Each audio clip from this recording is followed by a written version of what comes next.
Rebonjour à toutes et tous. Donc après une matinée qui a permis de saisir certains des enjeux de la transversalité, mais aussi une histoire située de transversalité passée et présente, nous sommes ravis de vous retrouver cet après-midi pour des interventions plus thématiques et plus ciblées, mais tout autant cruciales.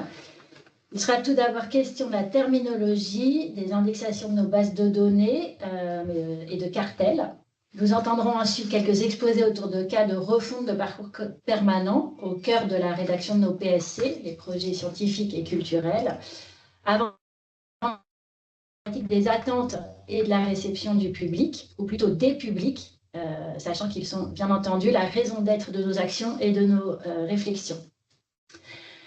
En effet, la transversalité peut répondre à des demandes de visiteurs et de visiteuses en quête de nouveaux récits, mais cette transversalité peut aussi susciter des questions, voire des incompréhensions à d'autres, au sein même des équipes de nos musées ou parmi les visiteurs. Qu'il s'agisse des bases de données, des cartels ou des agencements, des chapitrages de nos parcours permanents, il est toujours question d'écriture, question de scénario, de narration et ainsi de lecture et d'interprétation.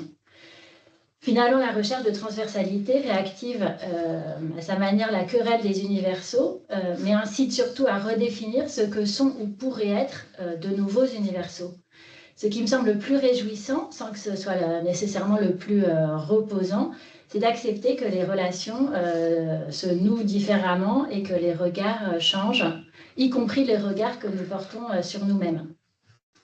Je voudrais citer la spécialiste de la photographie, Joan Schwartz, et l'archiviste Terry Cook, qui rappellent en 2002 dans leur introduction à l'ouvrage Archival Science que la pensée moderniste a mené à la notion positive de la description vue comme un acte neutre et de l'archiviste comme un intermédiaire impartial et qui intègre entre le créateur et le chercheur. Selon eux, la pensée archiviste postmoderne commande à la profession d'accepter qu'elle ne peut pas échapper à la subjectivité de l'exécution en prétendant à l'objectivité des systèmes et des normes. Plus généralement, la transversalité entraîne des reformulations des termes et des rôles, et donc des relations, invitant à questionner les habitudes de monstration et de démonstration, et la notion même d'expertise et d'autorité, ou d'autorialité dans le sens de celle de l'auteur. La transversalité implique aussi souvent davantage d'échanges, d'écoute mutuelle, avec différents types de publics ou d'experts.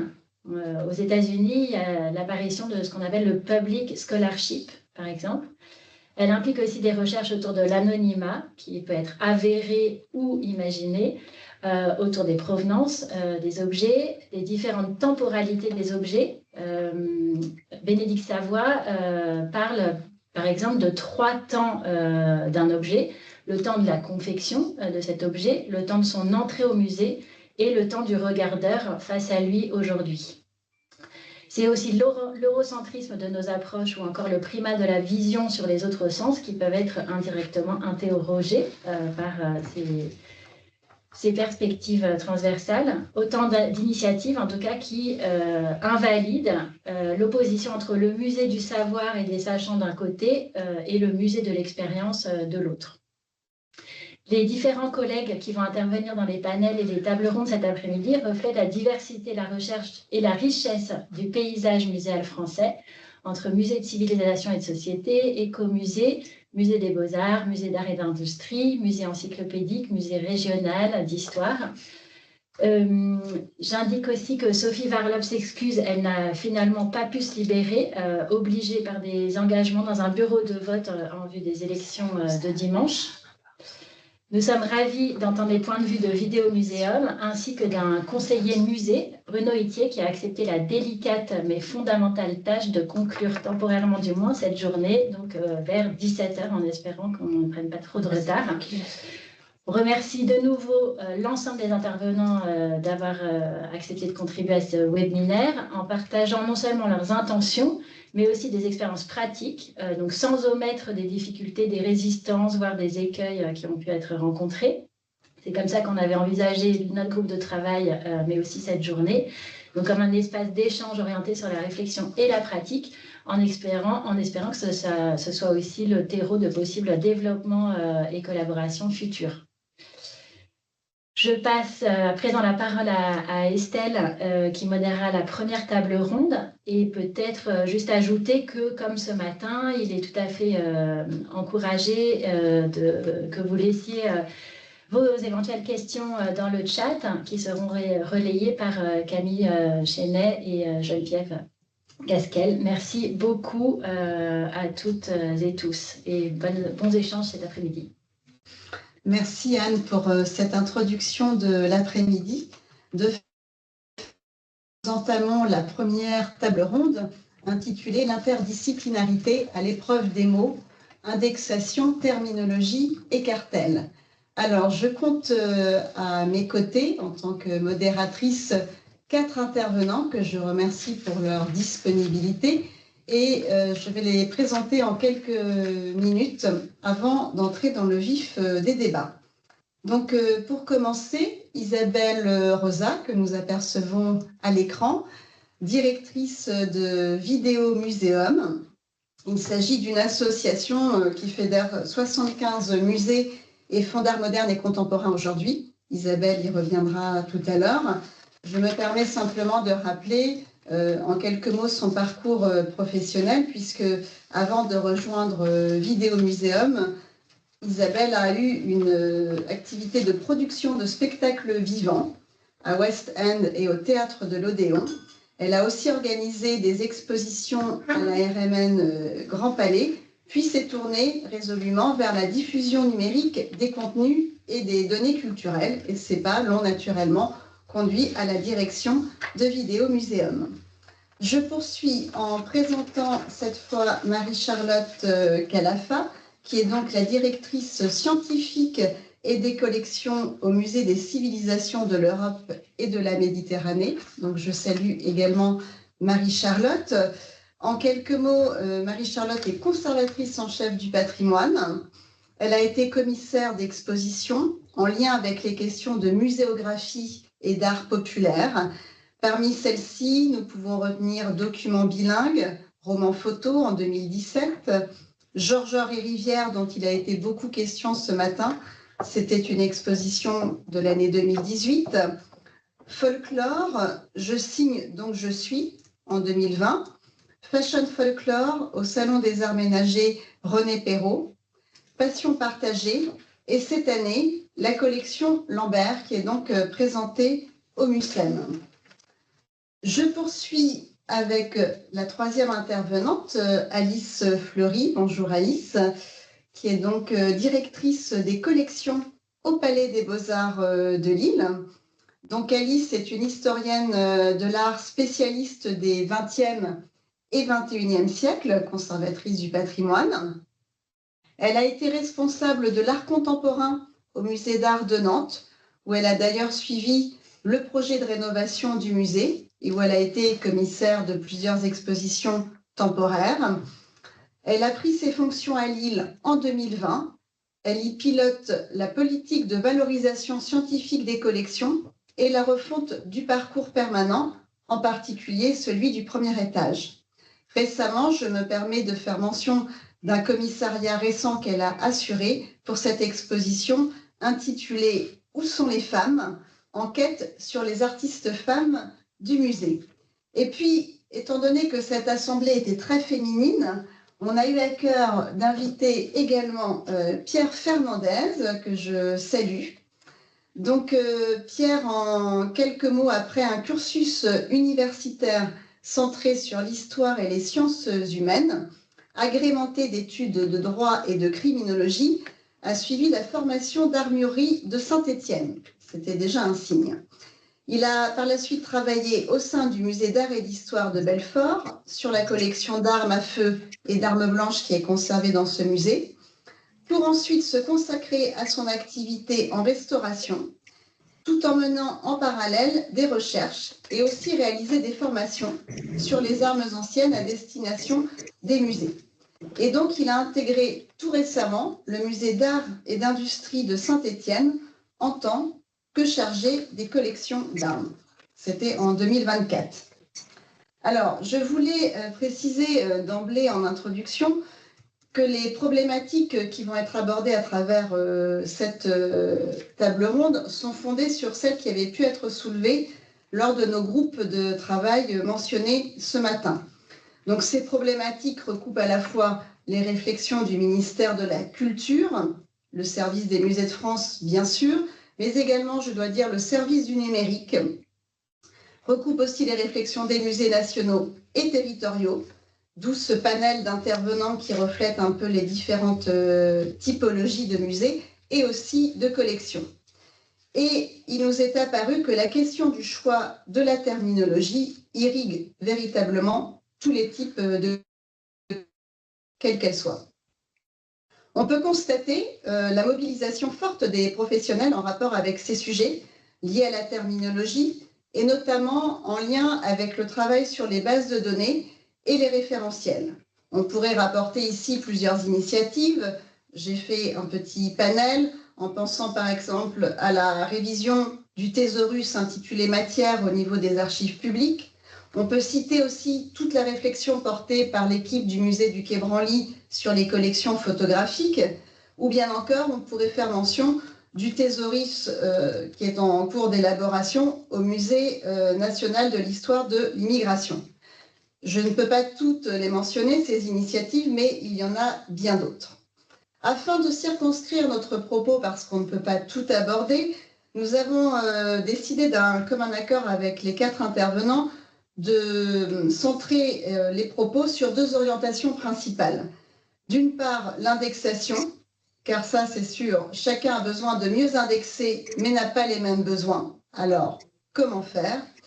Et la deuxième orientation, l'écriture des cartels, qui écrit, quoi, comment, pour qui.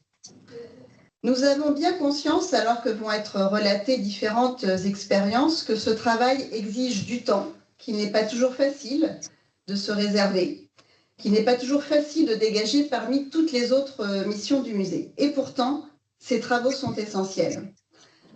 On a demandé aux intervenants qui prendront la parole d'étayer leurs propos sur la base d'exemples précis, faisant part, le cas échéant, comme le rappelait Andresson en introduction, des difficultés rencontrées. Parce qu'il nous semble important de relater les réussites, bien sûr, toujours très inspirantes, mais c'est aussi très instructif de savoir quels sont les écueils éventuels et comment les surmonter. Alors, pour répondre à ces 2 interrogations principales, nous avons convenu avec les intervenants que chacun prendrait la parole à tour de rôle. Donc, ce ne seront pas des interventions monolithiques et successives, mais plutôt des croisements de paroles et des croisements de regards. Et donc, je commence avec cette question et je me tourne d'emblée vers Isabelle Rosa qui représente donc Vidéo Muséum. Ce réseau qui, je le rappelais tout à l'heure, compte près de 75 collections d'art moderne et d'art contemporain. On peut dire que par définition, ces œuvres sont caractérisées par leur interdisciplinarité. Et précisément, Vidéo Muséum, dès l'origine, a eu à cœur de réaliser une base qui puisse recenser ces différentes collections dans toute leur diversité. Alors, aujourd'hui, la question est la suivante. Que doit être une base qui se veut représentative des collections modernes et contemporaines? D'où vient l'indexation? Est-elle strictement liée à l'organisation des collections? Est-ce que certaines œuvres ne résistent pas à l'indexation?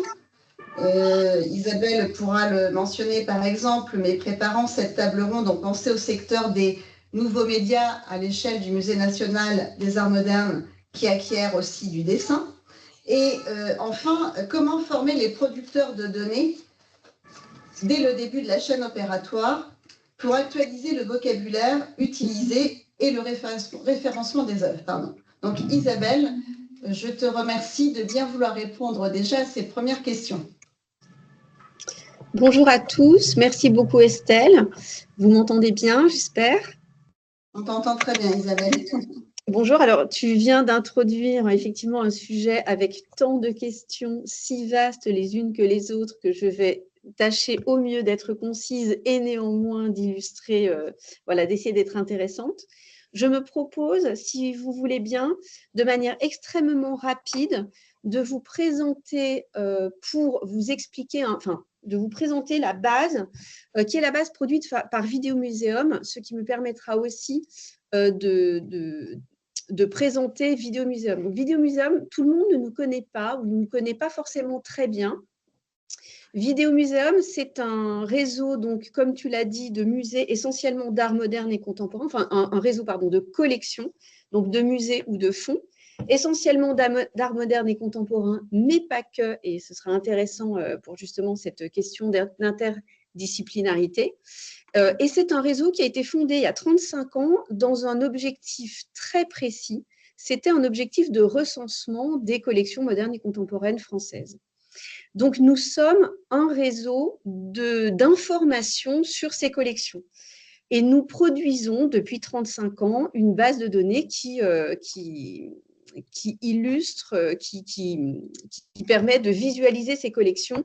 Donc, il y a 35 ans, bien entendu, on était très, très loin des collections disponibles en ligne, hein, comme on les a aujourd'hui.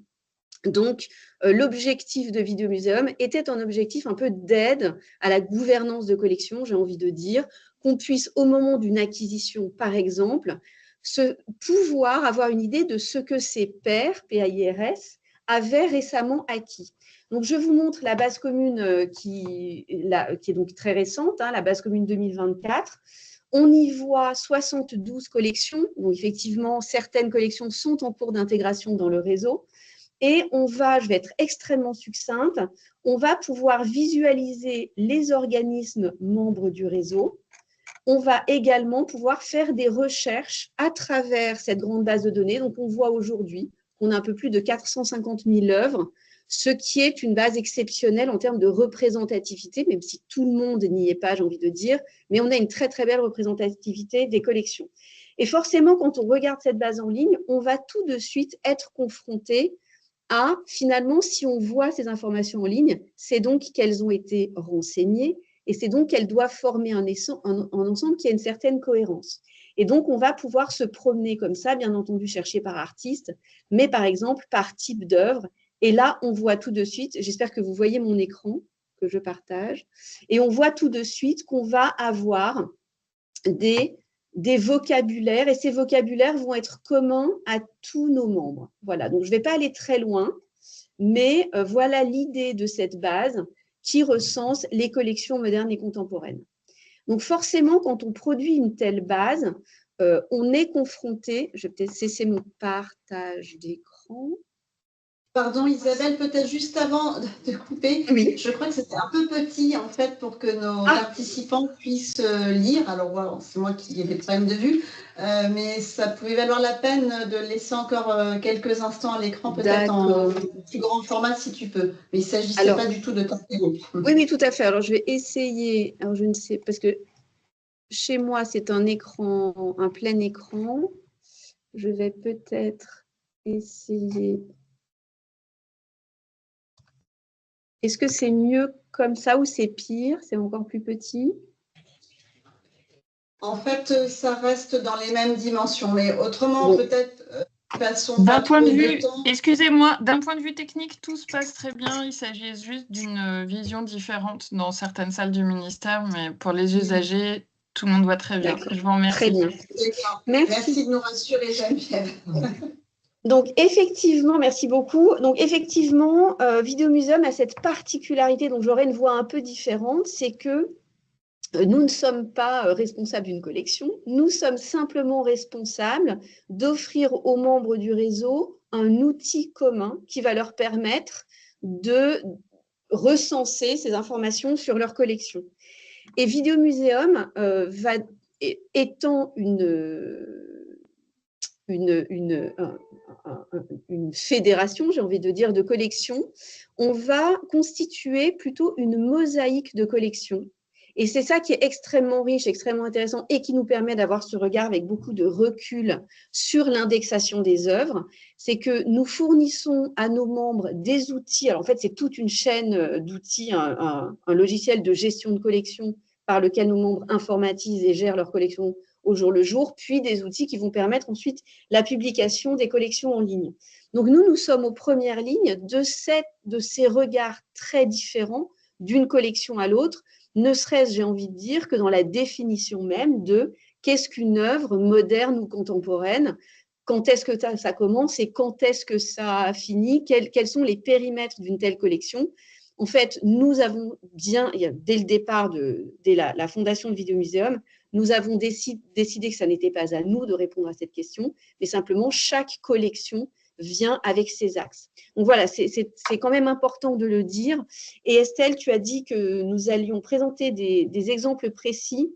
En fait, j'ai plutôt fait le choix de vous exprimer des types d'exemples, mais aller chercher des exemples précis pouvait donner l'impression que je pointais du doigt des indexations qui étaient plus ou moins discutables, ce qui n'est en aucun cas mon objectif. Donc voilà, je vais avoir des exemples certains exemples précis, mais pour vous montrer aussi des différences d'indexation pour des œuvres assez proches, mais je vais parfois ne pas être très précise si vous l'acceptez.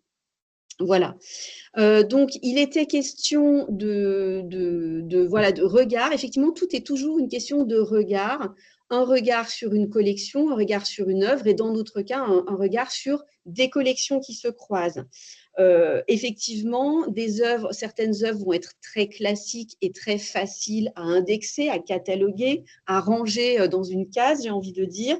Et puis, certaines œuvres vont offrir des sujets de réflexion, vont résister à l'indexation, comme tu l'as très joliment dit, Estelle. Effectivement, je vais vous donner l'exemple des œuvres médias, en fait, des médias qui peuvent être numériques ou analogiques, en tout cas qu'on va parfois qualifier de nouveaux médias, même si le terme nouveau peut se discuter, les décennies passent quand même. Ces médias ne sont pas si nouveaux que ça parfois, mais effectivement, si on regarde à travers les collections de Vidéomuséum ou à travers des collections en général, notamment des œuvres qui vont être des installations vidéo, des installations numériques, des installations interactives, on va généralement les retrouver sous la nomenclature installation 3D, parfois ou pas. Il sera précisé que c'est une installation vidéo, une installation multimédia.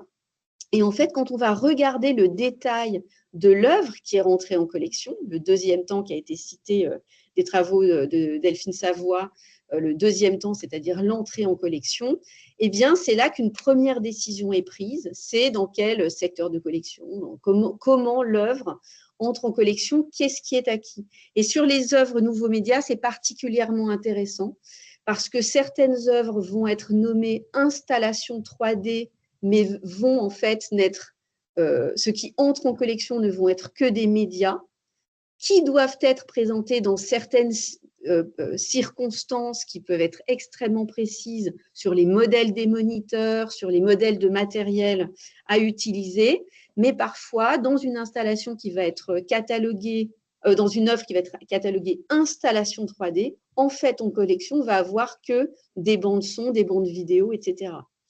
Parfois, on va avoir un exemple très différent. Je prends comme exemple la magnifique Olympe de Gouges de Nam June Paik, qui est au Musée d'Art moderne de Paris, qui est composée de moniteurs et d'images vidéo. Et elle est très clairement, au Musée d'Art moderne, cataloguée comme installation vidéo, comme œuvre 3D, et Nam June Paik la nomme lui-même une vidéosculpture. Elle fait partie de ces vidéosculptures. Donc, on voit bien que ces œuvres, finalement, posent question et peuvent comme ça, faire ces médias étant ces secteurs étant assez nouveaux, qu'on va devoir se poser des questions et pas se précipiter, bien entendu, pour les indexer.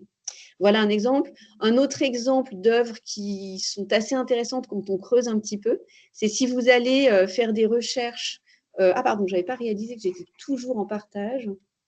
Si vous faites des recherches dans les œuvres à protocole, c'est très intéressant. Très souvent, ce qui est en collection, c'est la trace du… Pardon, pas les œuvres protocole, pardon, les œuvres de performance. Très souvent, ce qui est en collection, c'est la trace de la performance. Donc, une vidéo, des photos. Parfois, c'est le matériel nécessaire à la performance.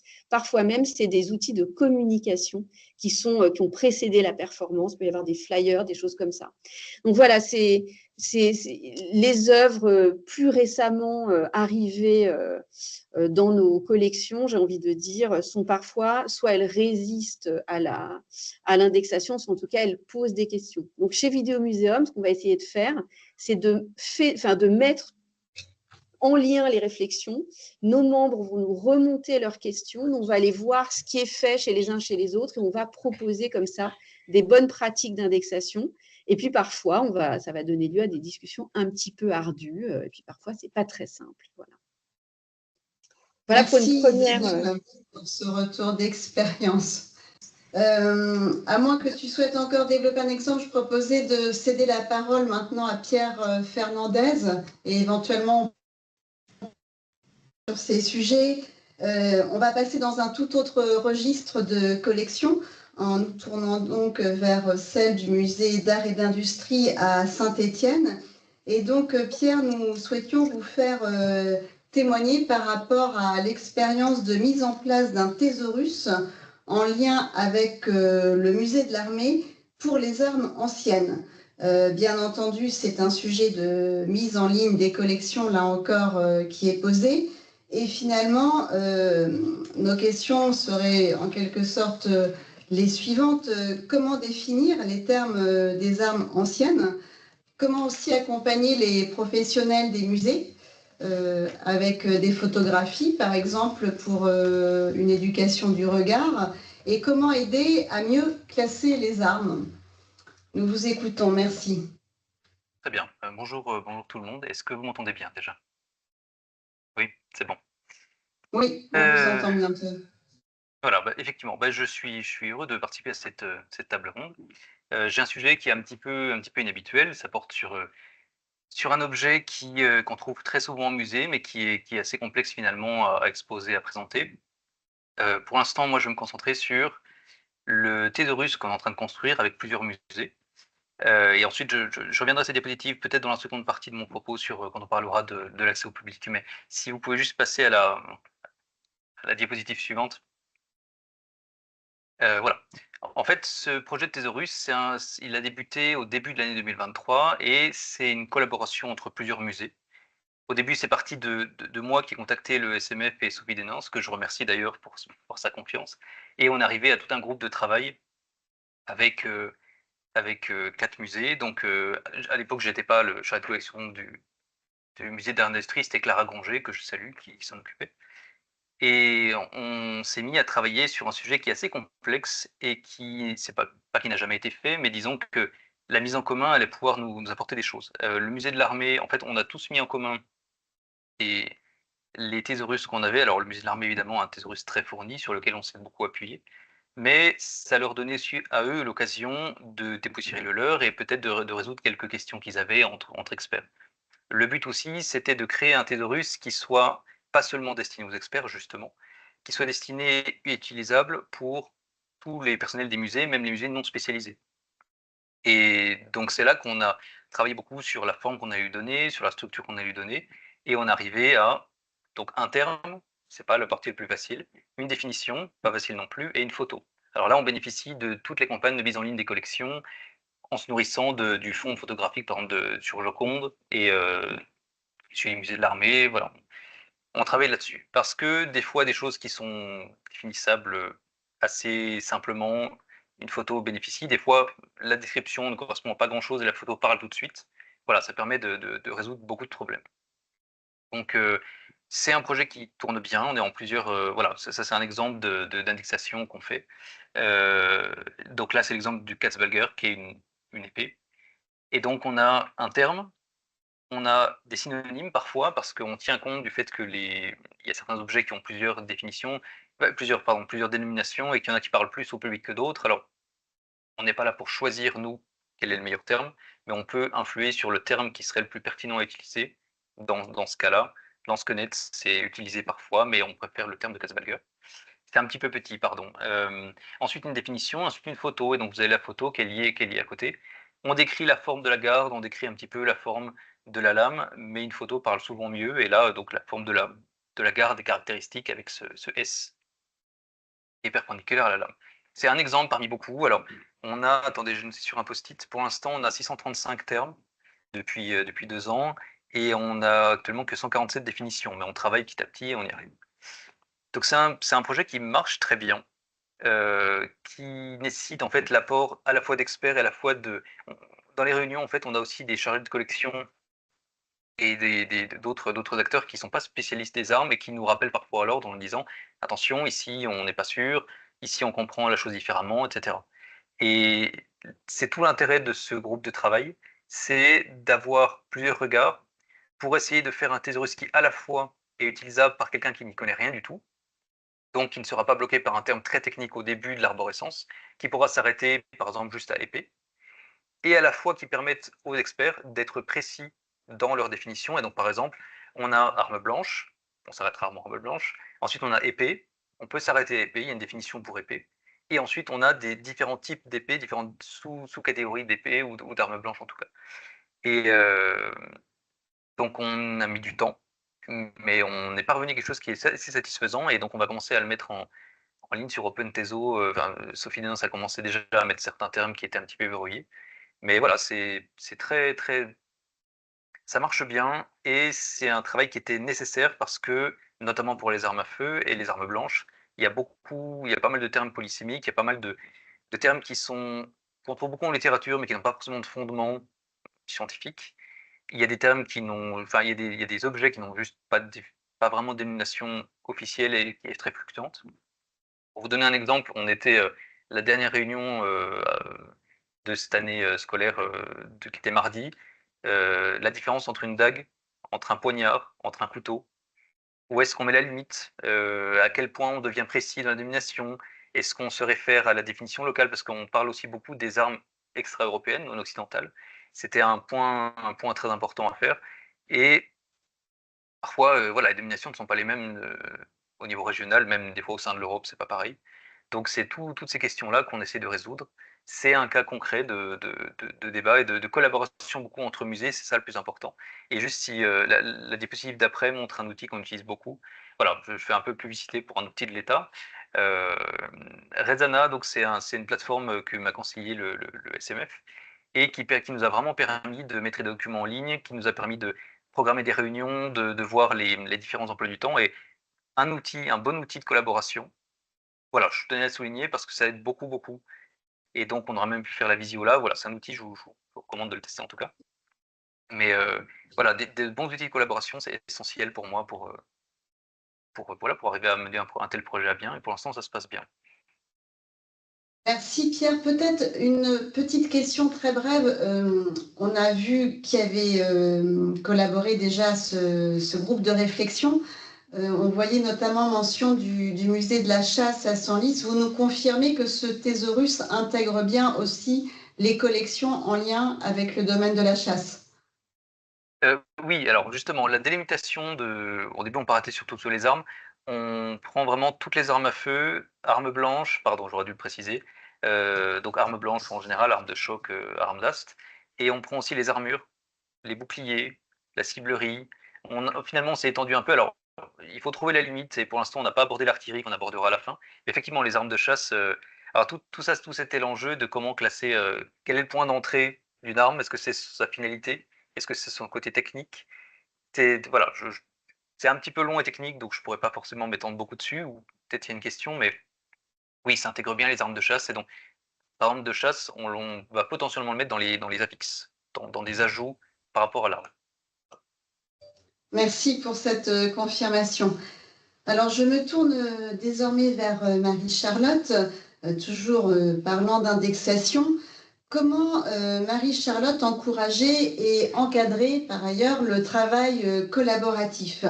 Lorsqu'on préparait cette table ronde, vous aviez fait notamment mention des réflexions autour de la notion de graphe, réflexion menée par le MUSEM en lien avec la FEMS. Est-ce que vous pouvez nous en dire quelques mots? Oui, bien sûr, avec plaisir. Vous m'entendez bien également? Alors, oui, on vous entend très bien.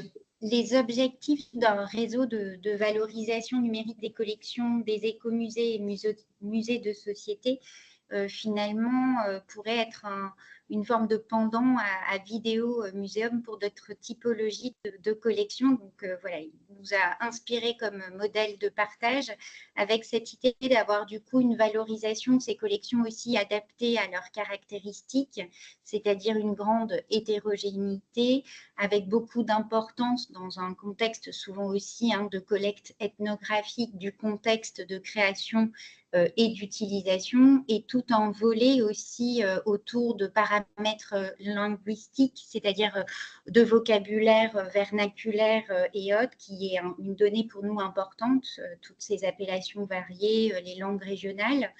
Et ce qui nous inspirait, c'était cette idée d'avoir une grande complémentarité possible entre nos collections, qui se répartissent du coup sur l'ensemble du territoire pour permettre justement de faire des comparaisons et de faire évoluer aussi la connaissance en fait les concernant. Alors d'un point de vue méthodologique, cette mutualisation des moyens permet aussi de réfléchir à un modèle qui éviterait d'écarter des institutions qui n'ont pas toujours les moyens de valoriser à leur échelle leur propre collection, et donc en ce sens d'avoir aussi une forme de partage d'un outil commun avec une réflexion assez intéressante aussi sur le plan scientifique, d'une réflexion collective sur les questions d'interopérabilité, de vocabulaire, avec tout un travail conduit sur les modèles de données et des possibles référentiels adaptés à nos collections. Donc, les moyens pour ce faire, c'est un projet qui a reçu le soutien financier du service du numérique du ministère de la Culture, avec l'accompagnement par un prestataire pour développer un prototype. Et donc, nous avons en premier lieu réalisé un questionnaire qui a été diffusé via tout le réseau de la Fédération des écomusées et musées de société, qui nous a permis d'avoir une lecture justement de ces collections. Alors, je vous ai mis quelques éléments issus de ce questionnaire sur les statuts en fait de ces institutions, sur les types de collections. Et ce qui est intéressant, c'est qu'on voit effectivement cette très grande hétérogénéité dont je parlais, avec des volumétries très variables selon les institutions. Et voilà, d'autres points qui ont permis en fait un état des lieux. S'en est suivi une deuxième étape qui cherchait justement à identifier les angles de croisement de corpus des collections qui avaient pu faire l'objet justement d'un exercice de dialogue et de comparaison. Les entrées permettent d'avoir justement des comparaisons qui rentrent en dialogue au niveau des dénominations, au niveau des auteurs, au niveau aussi des matériaux. Et là, vous avez à l'écran, ce qui est aussi un élément intéressant d'angle, de localisation, donc de géographie. Voilà ce que je voulais vous dire à ce stade, avec un prototype en cours et une quête de pouvoir voilà, poursuivre ce projet qui est encore à ses débuts. Merci Marie-Charlotte, et effectivement on peut rappeler que le MUSEM est membre associé à Vidéo Muséum. Alors après avoir approché cette problématique d'indexation, venons-en à la question de l'écriture des cartels. Comment, entre guillemets, décloisonner les contenus et les textes des cartels simples et développés pour tenir compte d'une approche transversale des collections? Qui parle? Quelles sont les informations qui apparaissent et dans quel ordre? Qu'est-ce qui peut manquer? Comment mieux détailler les questions de technique et de matériaux, comme on l'abordait ce matin en introduction? Comment exposer la technique, le savoir-faire? Alors, je me tourne vers Isabelle Reza. C'est un sujet dont l'association Vidéo Muséum s'empare pleinement. Et alors, sans vouloir rendre difficile l'exercice pour Isabelle, j'en viens à la question du design, puisqu'il y a un portail design qui est proposé. Comment décrire en design? on est tous bien conscients, je crois, ici, du problème qui peut intervenir autour de la notion d'artiste, d'artisan, de designer, d'éditeur. Et finalement, au niveau de la base GECOL, en tout cas à l'heure où l'on se parle, il n'existe aucune catégorie pour indiquer ces mentions. Je crois qu'on parle plutôt de collaboration. Alors, comment l'association aborde cette question, par exemple, de manière très concrète, Isabelle ? Alors, c'est un sujet qui est particulièrement brûlant, puisqu'en fait, nous sommes en train, on en avait conscience depuis longtemps, qu'il y avait un sujet sur lequel nous pouvions accompagner nos membres à mieux indexer leur collection design. Il y a par ailleurs, depuis 2008, un projet qui a été développé par Vidéo Muséum, qui est le portail des collections design.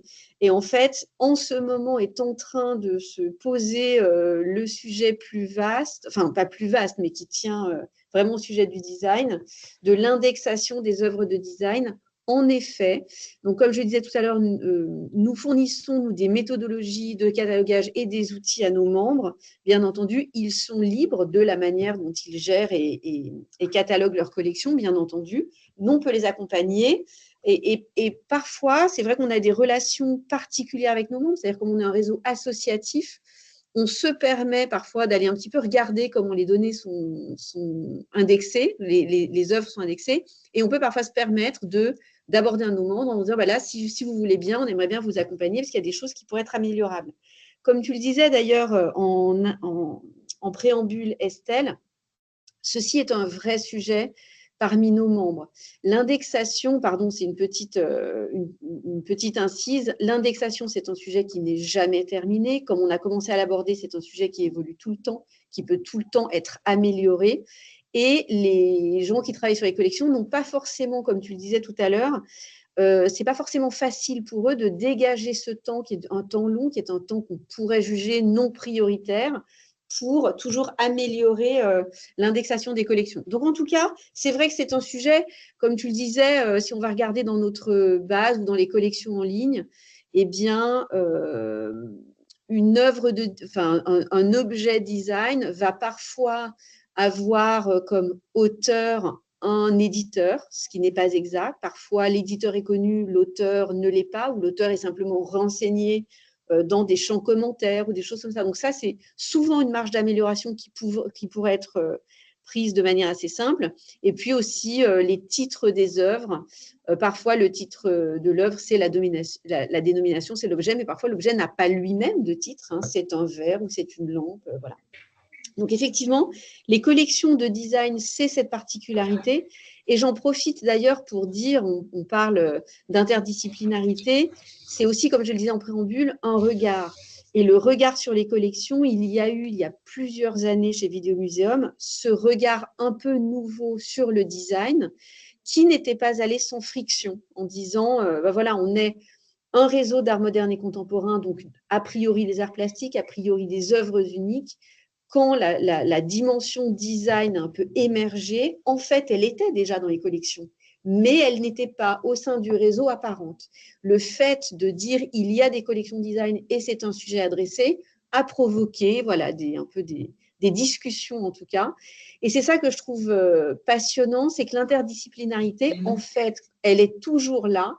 Mais ce qui est intéressant, c'est qu'il y a des choses qui sont un peu invisibilisées, comme on dirait aujourd'hui avec un mot à la mode. Et puis, un jour, il y a un regard qui change et on veut voir quelque chose. On met un projecteur dessus et puis, voilà, on a en fait des choses à dire, des choses à voir et des choses à améliorer. Donc, effectivement, l'indexation des objets design, elle est améliorable très souvent dans les collections. Mais c'est très bien. C'est pour ça qu'on travaille tous à améliorer tout cela. Merci Isabelle pour le partage aussi des questionnements et achoppements éventuels. Alors maintenant, nous vous proposons en fait de partager quelques retours d'expérience.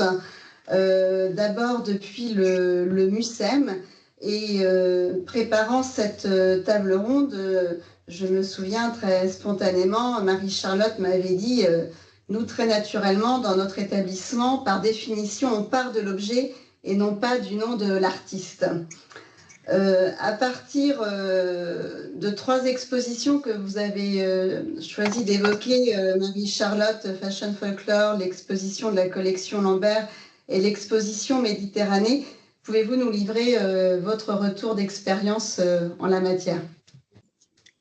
Avec plaisir. En effet, alors il y aurait pu avoir d'autres exemples, mais cela semblait particulièrement signifiant pour cette table ronde du fait que leur intention même relevait d'une envie d'interdisciplinarité qui est chère au MUCEM, puisque c'est véritablement ancré dans son projet scientifique et culturel. Et j'évoque donc pour commencer cette exposition récente de 2023, Fashion Folklore, costumes populaires et haute couture, parce qu'il nous avait véritablement posé en effet la question de ces cartels du fait même du sujet, dans le sens où la haute couture, elle est très marquée par l'individualité créatrice d'un créateur haute couture qui fait maison. Hein. Il y a aussi d'autres personnes autour et toutes les maisons n'ont pas les mêmes pratiques de signifier tous ceux qui pensent et tous ceux qui contribuent à la réalisation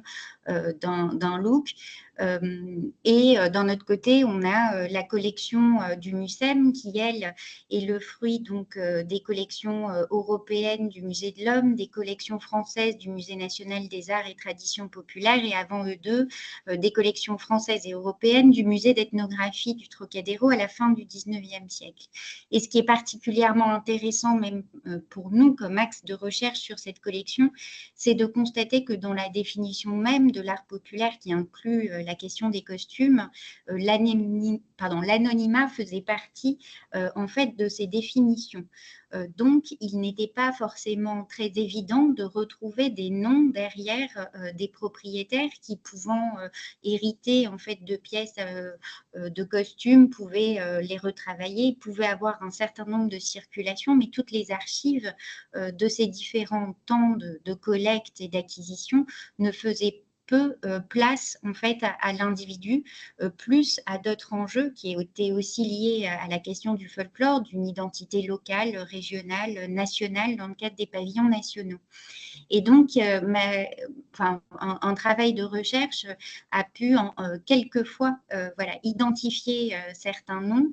Et toute la question était de savoir comment le traduire dans ces cartels, effectivement avec une habitude qui est que nous partons de l'objet comme premier repère, comme premier élément de nos cartels.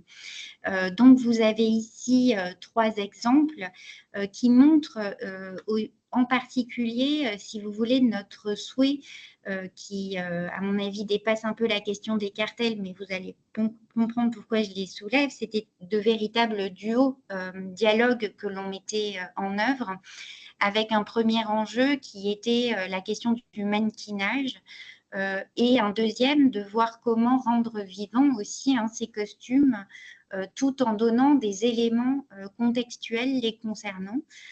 Donc, vous voyez sur votre gauche une photographie de costumes parmi les premiers acquis par le musée d'ethnographie du Trocadéro, un costume de Russie avec des photos de terrain qui donnent des femmes portant ce genre de costume bien identifié en provenance de Nijni Novgorod, le cœur du monde slave, avec tout le contexte en fait qui était aussi un contexte culturel défendu par ces pavillons nationaux.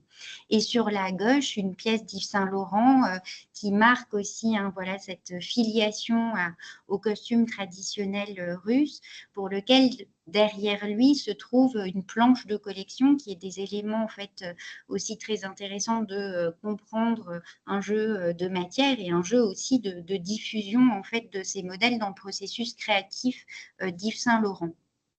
Au centre, vous avez une pièce en dialogue à nouveau, donc d'éléments, vous voyez aussi la signifiance géographique de la Bretagne, avec des plastrons qui sont, eux, non pas mannequinés, mais donnés à voir pour bien comprendre leur coupe, et une pièce de Jean-Paul Gaultier où on comprend justement comment il joue sur ces codes du costume traditionnel, à la fois par les matériaux, dont certains il peut les détourner, mais en revanche avec une vraie filiation sur des techniques de broderie. Et le troisième, on est là en Estonie, avec à nouveau deux dialogues en photo derrière les œuvres, qui sont la pièce d'une créatrice, Marit Tislisson, estonienne, qui rejoue en fait les codes de costumes traditionnels très rares puisqu'ils viennent d'une zone, le Setumaa, qui est véritablement à la frontière entre la Russie et l'Estonie, et qui est ces zones que les ethnologues des années 30 vont appeler zones de contact, particulièrement étudiées justement parce que beaucoup d'intérêt dans la circulation justement et les spécificités de ces zones. Et c'est Boris Vildé qui se rend en Estonie avec Léonid Zourov en 1938 et qui photographie une dame portant cette chemise traditionnelle qui a la particularité d'avoir des manches qui mesurent 1,50 m et qui peuvent être portées de deux manières. Elles peuvent être pliées au niveau des bras ou, pour soulager la femme paysanne dans son travail, en fait être remontées au niveau de la nuque pour être nouées et donc faciliter en fait le port. Donc là, il y avait un moyen sur la photo de donner aussi des éléments vis-à-vis de ces deux pièces matérielles que le visiteur pouvait voir, avec un qui joue complètement les codes aussi un peu de la communication en haute couture ou des défilés, et le deuxième qui est une photographie de terrain.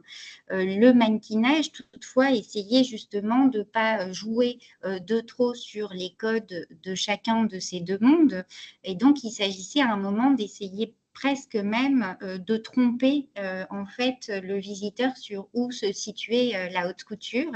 Et donc, en tout cas, il nous semblait important, pour revenir sur la question des cartels, d'adjoindre à ces derniers des éléments contextuels. Donc, je vous parlais de la chemise estonienne, c'est l'occasion justement d'expliciter cette zone, de donner à voir le drapeau de cette localité qui explique le motif qu'on retrouve sur les chemises.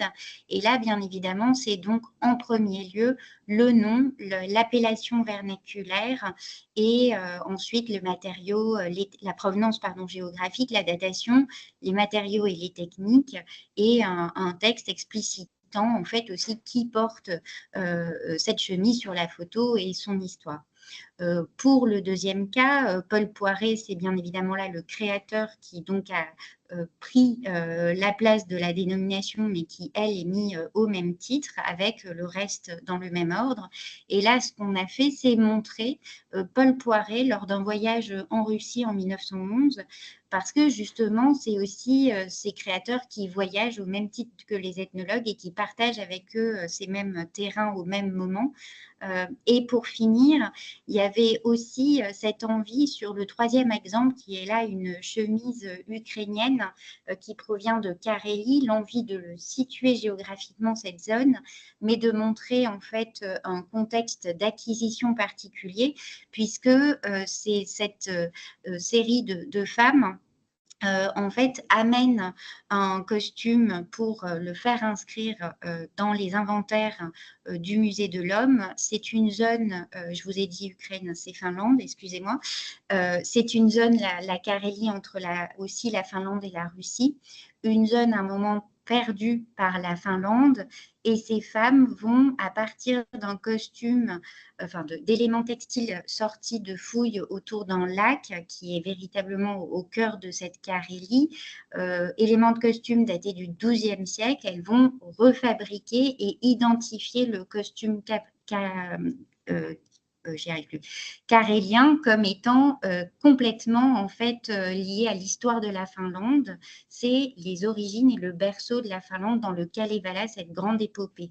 Et donc, elles vont reconstituer un costume à partir de cette fouille archéologique et le donner au musée à un moment où le territoire est perdu par les Finlandais, et le musée l'inscrira comme pièce en provenance de la Finlande. Donc, ces éléments géographiques sont aussi extrêmement important pour décortiquer ces histoires en fait de géopolitique culturelle dont il était très intéressant voilà, de pouvoir donner des éléments de lecture. On peut passer au deuxième exemple. Je vais essayer de ne pas être trop long, pardon. Oui, Marie-Charlotte, je me permets, en fait, pour être sûr que chacun puisse développer ses exemples, est-ce que vous pouvez circonscrire la présentation pour les 2 slides suivantes, s'il vous plaît, et puis ensuite on écoutera les exemples d'Ivoire. Merci. J'essaye de maintenir sur 1 minute un deuxième cas pratique autour des collections Lambert en dialogue avec les collections du MUSEM, simplement parce que là, le choix de la graphiste avait été de proposer des typologies différentes avec aussi un ordre qui correspond aux pratiques à la fois dans l'art contemporain et encore une fois des musées d'ethnographie, un cartel développé réunissant la relation entre ces 2 œuvres et simplement pour information, le travail fait autour de cartels imaginaires par une poétesse, Ryoko Sekiguchi, qui s'est plongée dans ces objets. Et dernier exemple, il y aura plus de temps pour le découvrir si vous venez à Marseille, puisque c'est notre nouvelle exposition permanente Méditerranée, dont véritablement le cœur est à nouveau l'interdisciplinarité. Et là, c'était pour vous montrer une diversité de modèles avec des stations tactiles pour repérer des modèles d'accrochage du musée d'ethnographie du Trocadéro des années 1900, avec également un cartel avec un visuel qui donne à voir un costume de berger grec comme il était présenté au musée de l'Homme dans les années 50, avec une vitrine intitulée Les Grecs, qui laisse bien à penser que ce costume est du ressort d'une identité donc culturelle et géographique. Et simplement une dernière vue où la transversalité est au cœur de la proposition de modèle d'accrochage, avec un jeu qui rejoue des inspirations beaux-arts puis des inspirations ethno. Merci beaucoup Marie-Charlotte, et je crois que vous nous avez donné très envie d'aller voir sur place effectivement à Marseille. Alors maintenant, cap vers les Hauts-de-France, nous allons écouter le témoignage d'Alice Fleury qui pourra rapporter que cette problématique de l'écriture des cartels est très intégrée dans le projet scientifique et culturel du musée qui a été validé en 2017, et donc un chantier a été amorcé dès l'année 2019 en posant finalement différentes typologies de cartels dits commentés, illustrés, familles invitées, et où vous avez beaucoup interrogé toutes les problématiques rappelées en introduction, et je crois même pouvoir dire que vous avez eu recours à un comité d'usagers. Donc on vous écoute Alice, merci beaucoup. Oui, bonjour à tous et toutes, vous m'entendez bien ? Oui. Alors, merci d'abord pour cette invitation. Je voulais vous dire quelques mots de l'exposition Où sont les femmes par rapport à la question des bases de données. Voilà, mais du coup, peut-être qu'on en reparlera s'il y a des questions, puisque là, je vais me concentrer sur l'écriture des cartels, de ce grand chantier cartel donc, qui nous occupe. Donc, on peut passer tout de suite à la slide suivante. Donc, pour vous dire d'emblée que donc pour ce retour d'expérience, je ne parle pas en mon nom propre, mais au nom de toutes les équipes du Palais des Beaux-Arts qui ont été ou qui sont associées à ce grand projet de refonte. Donc, dans le cadre de la refonte progressive de l'aménagement des espaces des collections permanentes du Palais des Beaux-Arts, en lien avec notre PSC. Alors, les cartels au musée font l'objet de 1000 interrogations et tout le monde, professionnel comme visiteur, a un avis sur la question. Ils sont tantôt considérés comme trop bavards, trop visibles, trop hauts, trop bas, trop petits ou trop grands. Mais ce qu'on constate, c'est que derrière son apparente banalité, le cartel est bien la voix du musée, donc ce qui est loin d'être neutre. Donc, ce projet de grande ampleur, il a été lancé, comme vous le mentionniez, Estelle, en 2019. Il a pour objet toujours de renouveler progressivement l'ensemble des cartels du musée. Donc, nos objectifs étaient et sont les suivants. Accompagner donc chaque œuvre du musée d'un cartel commenté, hein, ce qui n'était pas le cas jusqu'alors, donc avant 2019. Donner une meilleure lisibilité également au texte, permettre une meilleure compréhension des sujets, des techniques, des styles, et introduire également une plus grande diversité, une plus grande pluralité de points de vue. Alors, pour ce qui est de la méthodologie, donc à l'origine de ce grand chantier, donc un groupe de travail transversal a été constitué, qui réunissait à la fois les équipes de la conservation, de la médiation, de la communication, des guides, des enseignants détachés, également des agents d'accueil. Donc l'objectif étant d'impliquer le plus possible les équipes au-delà des personnels scientifiques, afin de privilégier un niveau de langue compréhensible par le plus grand nombre. Alors, dans ce groupe de travail, donc, il y a deux copilotes qui sont chargés de piloter, coordonner ce chantier. Donc, en l'occurrence, actuellement, Amandine Janson, qui est chargée de projet numérique, et Frédéric Mougenot, donc, qui est conservateur au musée. Des comités de rédaction aussi qui sont mixtes, qui ont beaucoup évolué évidemment avec le temps et qui associent alors principalement les équipes scientifiques, les équipes du service des publics, mais aussi quelques plumes extérieures. Et puis également des comités de relecture, là aussi, qui peuvent bien évidemment évoluer avec le temps. Le service des publics, la com, la communication, les équipes scientifiques toujours, et puis également les agents d'accueil et de surveillance, hein, qui sont confrontés chaque jour aux questions des visiteurs, et puis toute personne volontaire au sein des équipes et également des personnes extérieures au musée. J'en reparlerai tout à l'heure, dans un instant. Alors, la charte éditoriale que nous avons mise en place, je ne vais pas tout vous lister, mais quelques aspects qui la caractérisent. Donc, on a souhaité privilégier d'abord des phrases simples, courtes. Dans la mesure du possible, on évite, on explique les mots complexes ou spécifiques à l'histoire de l'art, et on limite un peu le nombre de mots complexes par cartel. On situe toujours les courants artistiques. La fonction de la personne ou le rôle des personnages mythologiques sont toujours précisés. Par exemple, on ne parle pas juste de Vauban, mais on va parler de Vauban, l'architecte militaire de Louis XIV. On a choisi également de conserver les chiffres arabes pour les siècles et les chiffres romains pour les rois, les souverains. Voilà, quelques exemples de ce qui caractérise cette charte. Et puis donc, on a mis en place une typologie de différents cartels. Donc, vous voyez à l'écran le cartel standard, le cartel commenté, qui fait à peu près, qui fait maximum 600 signes.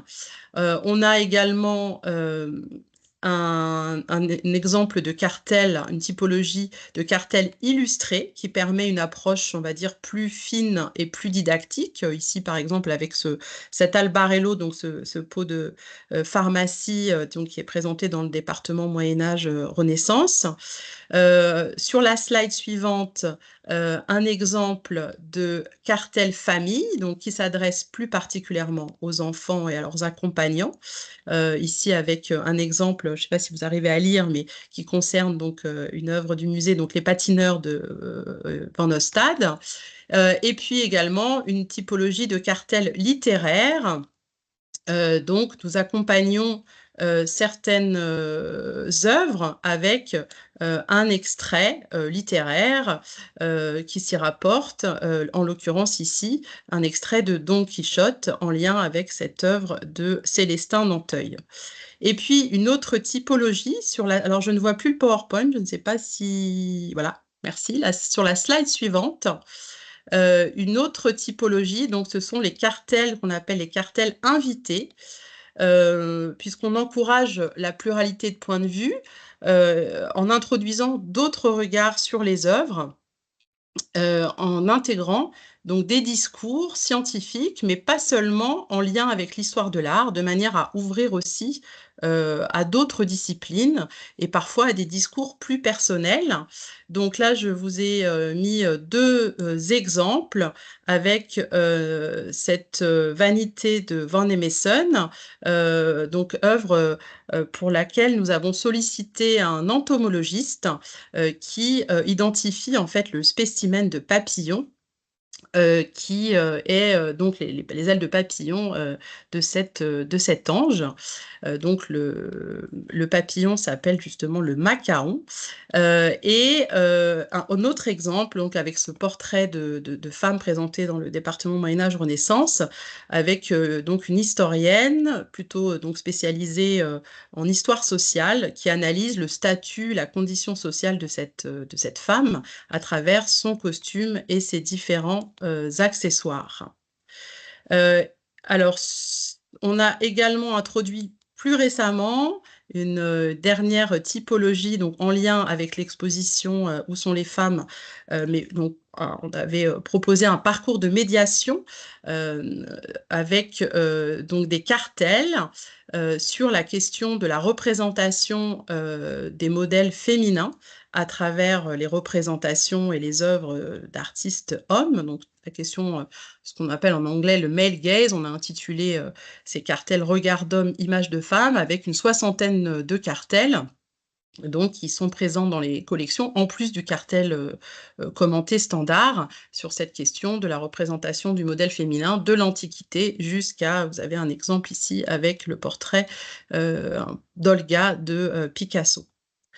Et puis, je voudrais insister pour terminer sur cette question de l'importance des relectures, puisque voilà, on s'est interrogé comment est-ce que le lecteur reçoit les différents cartels, quelle compréhension il en a, comment les cartels orientent son regard, est-ce qu'il est modifié justement à la lecture du cartel. Et à ce sujet, j'évoquerai le travail très important qui a été mené dans le cadre de la refonte du département Moyen-Âge Renaissance qui a réouvert en 2022, donc travail qui avait été piloté par Sophie Dutheillet, puisque l'enjeu primordial de la médiation s'est imposé tout particulièrement pour ce département Moyen-Âge Renaissance en raison de la nécessité de recontextualiser les œuvres présentées et du caractère religieux de la plupart d'entre elles. Donc, de très nombreux comités de relecture et de relecteurs, donc composés de visiteurs ou de non-visiteurs, ont été mis à contribution dans l'entourage proche ou plus lointain du groupe projet. Donc, le service des publics avait aussi mobilisé une classe de primaire pour ces relectures. Donc, chaque relecteur volontaire recevait un certain nombre de cartels à relire, toujours accompagnés des illustrations, et un tableau où il pouvait indiquer ses observations pour les personnes les plus à l'aise. Donc ces relectures ont été très utiles dans l'élaboration de la médiation et ont permis de mettre en évidence en fait les remarques, les questionnements qui revenaient le plus souvent et ont permis également de réorienter l'approche justement sur certains cartels. Par exemple, l'équipe s'est aperçue que l'humour qui était parfois utilisé dans certains cartels était très clivant ou que certains termes n'étaient pas compris, comme par exemple le terme posthume. Et l'équipe a donc souhaité mettre en place plusieurs niveaux de discours pour donner sens à des objets dont l'usage, la symbolique ont été perdus ou sont aujourd'hui mal connus.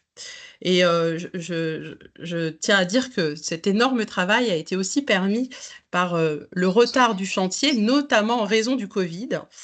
Puisque en plus des 3 chefs de projet, il a mobilisé donc le service des publics et 3 stagiaires de manière successive, donc sur plusieurs mois. Mais ce qu'on constate aujourd'hui avec le recul et en poursuivant ce chantier, c'est qu'on n'a pas toujours la possibilité justement de faire on manque de temps en fait pour faire ce travail et qu'on n'a pas toujours la possibilité de faire relire les cartels au-delà du cercle des professionnels que nous sommes, parce qu'on est souvent pris par le temps et par la grande diversité de nos missions.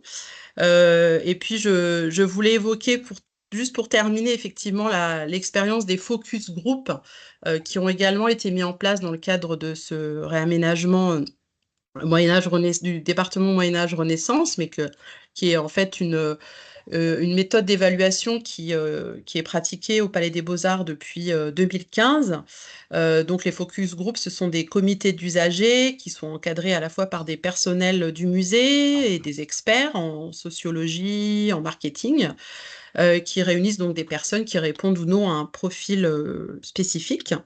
Et donc, ils s'appuient sur une visite libre qui va être ensuite analysée selon des critères cognitifs ou émotionnels.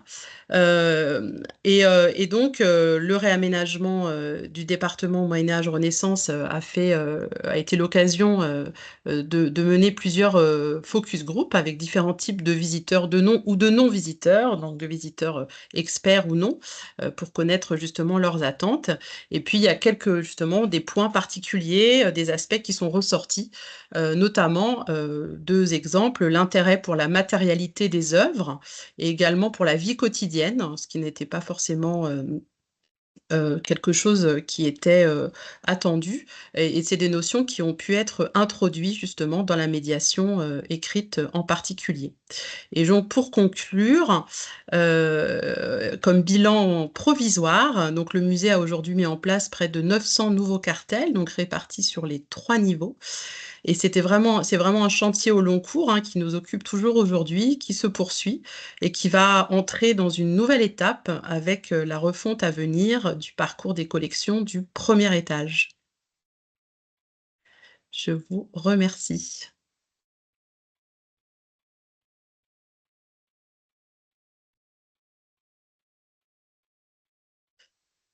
Peut-être ton micro est fermé. Le mien ? Merci beaucoup Alice pour cette intervention qui relate bien l'expérience que vous avez développée ces dernières années, qui implique un petit peu tous les métiers dans l'équipe musée, mais pas seulement, comme on a pu l'entendre, puisque vous avez aussi mobilisé les visiteurs. Je voulais, pour clore cette table ronde, demander à Pierre Fernandez s'il souhaitait juste en quelques mots dire où en était la réflexion au niveau du musée d'art et d'industrie, en 1 ou 2 phrases, parce qu'on sait que présenter les armes auprès des visiteurs n'est pas la chose la plus aisée. Est-ce que vous pouvez nous dire en quelques mots ce qu'il en est ? Oui, je serai concis pour pas trop retarder la prochaine table ronde. Nous, en fait, on a des collections qui sont techniques. Les armes en sont une, on a aussi les rubans, on a aussi les cycles. Donc, on a un musée d'art et d'industrie. Donc, tout ce qui a été dit avant par mes collègues est évidemment très pertinent. Et nous on a hâte de s'en nourrir parce que en fait, on doit vraiment accompagner le public pour des objets techniques vers une meilleure compréhension de l'objet.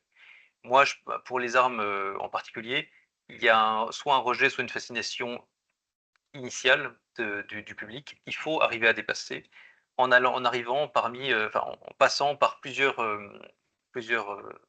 axes qui peuvent adresser certains visiteurs, pas d'autres. Et donc, par exemple, l'aspect esthétique, l'aspect technique ou l'aspect, par exemple, social d'une arme. Il y a des armes qui regroupent les 3, il y a des armes qui en regroupent d'autres. Et donc, j'ai été très intéressé par ces cartels, par exemple les cartels littéraires, les cartels famille. Je pense qu'on peut... Voilà, les objets techniques peuvent fortement se nourrir de cartels plus détaillés et qui apportent certaines informations soit techniques, soit sociales, soit historiques, effectivement, pour permettre de dépasser ça. Je vais rester concis à ce niveau-là, mais voilà, j'ai rien de mieux à dire que mes collègues à ce niveau-là. Merci beaucoup Pierre et merci aux différents intervenants qui ont bien mis en exergue, je crois, le fait que le choix des mots n'est effectivement pas l'exercice le plus simple. Et finalement, comme cela a été dit tout à l'heure, c'est un chantier permanent qu'on réinterroge constamment. Nous savons bien que nous avons recours à d'autres outils que les cartels pour échanger avec les visiteurs. On peut aussi avoir recours à de nouvelles technologies aujourd'hui, mais là n'est pas le propos de notre table ronde. Je crois que vous avez bien mis en exergue aussi tous les quatre l'humilité qui nous anime, car on ne détient jamais toute l'expertise requise, même à l'échelle de toute une équipe muséale. Je crois qu'il peut être intéressant aussi d'observer les modèles à l'international, puisqu'il y a quelques expériences qui peuvent être menées, comme le crowdsourcing, par exemple, aux États-Unis ou au Canada. Voilà, c'est des méthodes d'inspiration qui peuvent être explorées. Alors, avant d'en venir à la table ronde suivante, et tout en exprimant nos plus sincères remerciements aux intervenants, je voulais signaler qu'il y avait eu 2 questions posées dans la boîte de dialogue et maintenant une 3e. La première, celle de Fiona Ludeque pour le Petit Palais d'Avignon. Alors, chers collègues, comme votre question est assez précise sur la méthodologie du Palais des Beaux-Arts de Lille, et si Alice en est d'accord, en fait, je pense que peut-être le plus simple serait que vous puissiez échanger en parallèle de cette journée pour rentrer peut-être plus dans des aspects de détail. Oui. Il y avait aussi cette... Vous êtes d'accord, Alice? Oui, oui, bien sûr. Bien sûr. Peut-être, voilà, vous pouvez laisser votre adresse mail pour que Fiona Ludeque vous contacte dans la boîte de dialogue. Je mets mon adresse mail dans la boîte de dialogue. Merci, Alice. Il y avait aussi une question de Julie Corteville sur la matérialité des œuvres. Julie, est-ce que tu veux préciser ta question?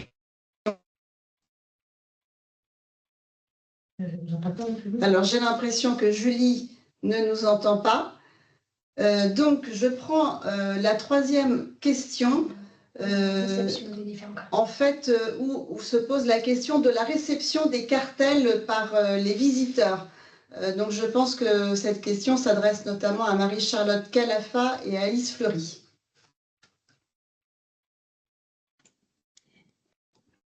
Je peux dire un mot, mais qui, en fait, pour l'instant, on n'a pas fait d'études spécifiques de réception de notre côté. Le seul point de repère, c'est les livres d'or qui se situent dans chaque exposition et qui, effectivement, ne laissent pas dégager un public qui aurait une position. C'est-à-dire qu'on a des informations contradictoires où il faudrait plus de texte, où il en faudrait moins, où il faudrait que ce soit plus gros, où c'est limite trop gros parce que ça prend trop de place. Enfin, pour l'instant, on répertorie en fait ces éléments sans pouvoir dégager, j'allais dire, une évidence de repositionnement de notre travail sur les cartels. Et vous m'entendez? Oui, alors nous, donc pour la manière dont les publics ont reçu cette proposition, en fait, nous, dans le cadre justement des focus group, on a mené différentes expériences et notamment un focus group en partenariat avec l'Université Polytechnique Hauts-de-France à Valenciennes, en 2021, en fait, où il y avait un espace de, on va dire, préfiguration de présentation du département Moyen-Âge Renaissance. Et donc, on a travaillé avec, dans le cadre de ce partenariat. Donc, les visiteurs étaient équipés d'une micro-caméra embarquée qui enregistrait en fait les traces de leur activité dans cette salle. Et on a ensuite analysé en fait les résultats, les témoignages aussi, pour voir ce que chaque visiteur a pris en compte, à la fois dans la manière de regarder les œuvres, le temps passé sur chaque œuvre, la lecture des cartels, etc. Et en fait, ce qu'on a vu, ce qu'on a essayé de savoir plutôt, c'est quel savoir était mobilisé, quelles relations il effectuait entre les œuvres, entre les cartels et les œuvres. En fait, ce qu'on a pu constater, c'est que effectivement, le visiteur cherche le rapport des objets entre eux et veut véritablement comprendre la démarche d'accrochage. Et mène lui-même finalement une sorte d'enquête à l'aide des indices dont il dispose, qui évidemment la médiation fait partie de ces indices, et souhaite confirmer ses connaissances, ses impressions, par la lecture des textes, par les dates, enfin ce qu'il peut lire dans les cartels. Et il a tendance à confronter ses propres constructions de sens au discours justement qui est délivré par le musée. Donc le cartel vient soit conforter ou contredire ses impressions. Et puis le cartel permet aussi d'ouvrir de nouveaux horizons, notamment le lien à la religion qui est très présent dans cette collection médiévale.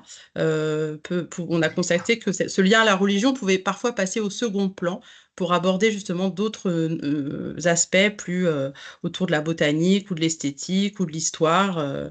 Voilà, et que, enfin voilà un peu brièvement ce retour d'expérience autour de ce focus group, plus particulièrement sur ce projet de réaménagement du département Moyen-Âge-Renaissance. Merci.